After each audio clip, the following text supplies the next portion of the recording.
जब पहुंचे हैं वहां पर, तो ये इस वक्त की तस्वीरें, प्रधानमंत्री वहां पहुंचे और किस तरीके से प्रधानमंत्री की अब इस यात्रा की शुरुआत होगी। और तरीके से गार्ड ऑफ ऑनर दिया गया, नरेंद्र मोदी जी को रेड कारपेट बिछाया गया और खुद वहां की प्रधानमंत्री जो है नरेंद्र मोदी जी को रिसीव करने के लिए आई थी और आगे बढ़ी थी नरेंद्र मोदी जी को लेने के लिए।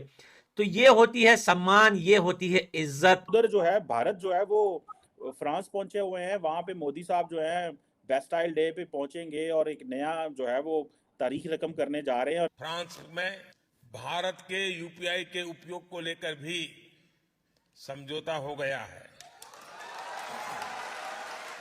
उन्होंने मोदी साहब को जो है वो रिसीव किया है रेड कारपेटेड, और हमने देखा कि बहुत ही कम जो मौके होते हैं कि जब वो फ्रांसीसी प्राइम मिनिस्टर खुद एयरपोर्ट जाके किसी भी मुल्क के सरबराह को वो जो रिसीव करती है। अब मैं तो समझौता करके चला जाऊंगा, आगे बढ़ाने का काम आपका है। वो इंडियन कम्युनिटी से वो रिक्वेस्ट करते हैं कि वो हिंदुस्तान में अभी बहुत ज्यादा अपॉर्चुनिटी है और वहां पे इन्वेस्ट करें और फ्रांसीसी लोगों को साथ लेके आए, कंपनियों को लेके आए। या कहीं पे भी हमारे प्राइम मिनिस्टर जाते हैं, वहां पर पाकिस्तानी मौजूद होते हैं, वो वेलकम क्यों नहीं करते, उल्टा उन्हें उनके अगेंस्ट प्रोटेस्ट करते नजर आते हैं। यानी अब भारतीय टूरिस्ट मोबाइल ऐप के जरिए आईफिल टावर में रुपये में भुगतान कर पाएगा। और हमने देखा कि लोगों में जोश बहुत ज्यादा था, मोदी के नारे लग रहे थे, लोगों में एक जुनून पाया जाता था। प्राइम मिनिस्टर नरेंद्र मोदी अपने 2 दिवसीय दौरे पर फ्रांस पहुंचे। एयरपोर्ट पर फ्रांस की प्रधानमंत्री एलिजाबेथ ने प्राइम मिनिस्टर मोदी का रेड कारपेट से स्वागत किया। प्राइम मिनिस्टर मोदी को गार्ड ऑफ ऑनर भी दिया गया, जिसके बाद शाम को पीएम मोदी ने फ्रांस की राजधानी पेरिस में भारतीयों को संबोधित करते हुए कहा कि फ्रांस में यूपीआई से भुगतान करने को लेकर सहमति बन गई है। इसकी शुरुआत एफिल टावर से होगी। उन्होंने कहा कि यहाँ पर यूपीआई के जरिए आप पेमेंट कर सकेंगे। पीएम मोदी ने आगे कहा कि इस समझौते से कोई भी नागरिक फ्रांस के अंदर रुपये में भी पेमेंट कर सकेगा। ये खबर सुनते ही वहां पर मौजूद भारतीय समुदाय के लोगों ने भारत माता की जय और वंदे मातरम के नारे लगाए। वहीं दूसरी ओर पाकिस्तानी मीडिया ये चर्चा कर रहा है कि ये भारत का सॉफ्ट पावर ही है कि आज यूरोप के ज्यादातर कंट्री यूपीआई को एक्सेप्ट करने लगे हैं। अब कोई भी नागरिक फ्रांस के अंदर रुपये में पेमेंट कर सकेगा। तो चलिए दोस्तों, आगे इसी पर पाकिस्तानी मीडिया का रिएक्शन देखते हैं। आज दुनिया का 46% real time digital transaction Bharat में होता है। और मैं आपको भी चुनौती देता हूं कि अगली बार आप भारत में आए तो जेब में एक भी पैसा लेना बिना लिए बिना निकलिए घर से, खाली जेब। सिर्फ मोबाइल फोन पर यूपीआई ऐप को डाउनलोड करके रख लीजिए। आप पूरा हिंदुस्तान घूम करके आएंगे, एक नए पैसे कैश की जरूरत के बिना।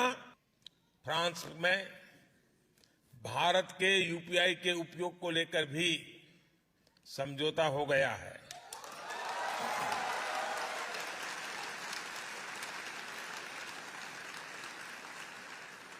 अब मैं तो समझौता करके चला जाऊंगा, आगे बढ़ाने का काम आपका है।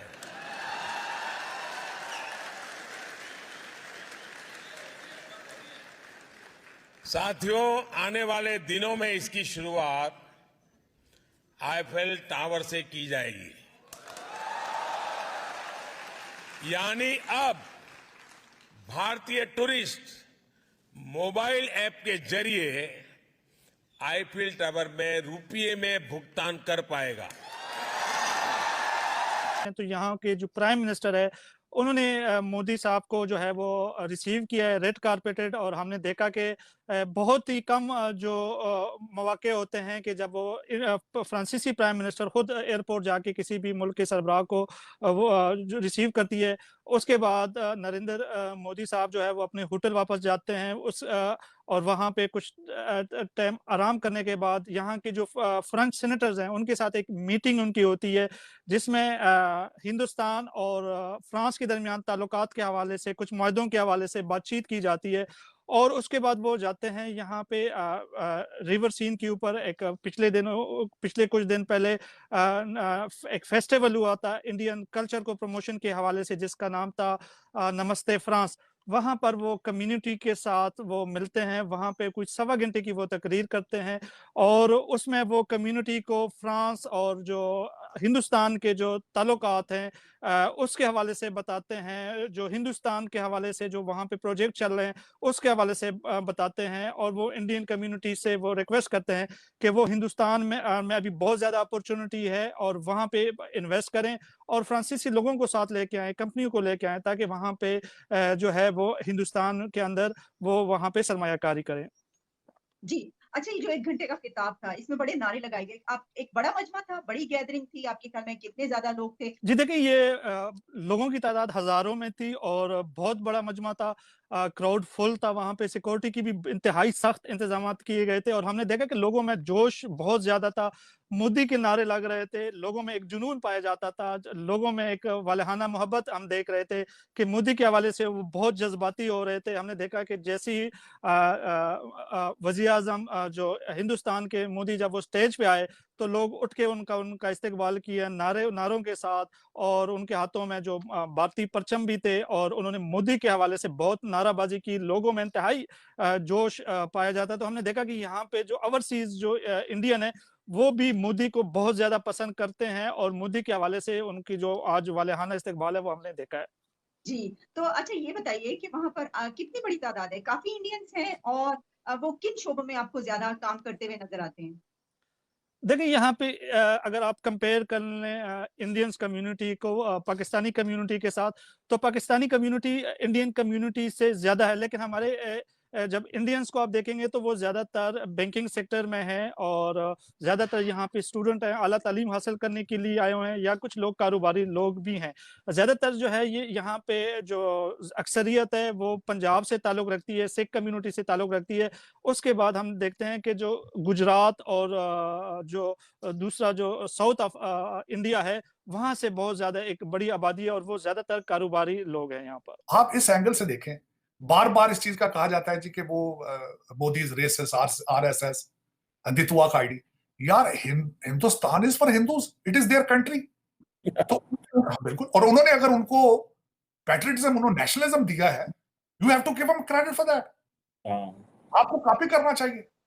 मैंने अगले दिन मैंने पिछले सेगमेंट में कहा था कि हमें मोदी जी साहब जैसा हमें लीडर चाहिए पाकिस्तान के अंदर। कई लोगों ने कहा जी तुम इंडिया शिफ्ट हो जाओ, यार इतना भी सब्र तुम में नहीं है। मैंने वो इस कॉन्टेस्ट में कहा था कि भाई भारत के लिए वो एक somebody is very nationalist for his country, उसमें क्या गलती है भाई?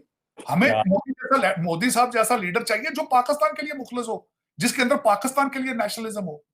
मेरा ये मकसद था बात करने के लिए। लेकिन करप्ट ना हो, चोर ना हो, उनके पास वो अपने तोशाखाना का पैसा बच्चों के एजुकेशन पे लगाता हो। तकलीफ तो बड़ी होती है हमारे। उसने मोदी ने अपने पैसे जो हैं वो बच्चों के गर्ल्स एजुकेशन पे ताड़ साहब लगाए थे।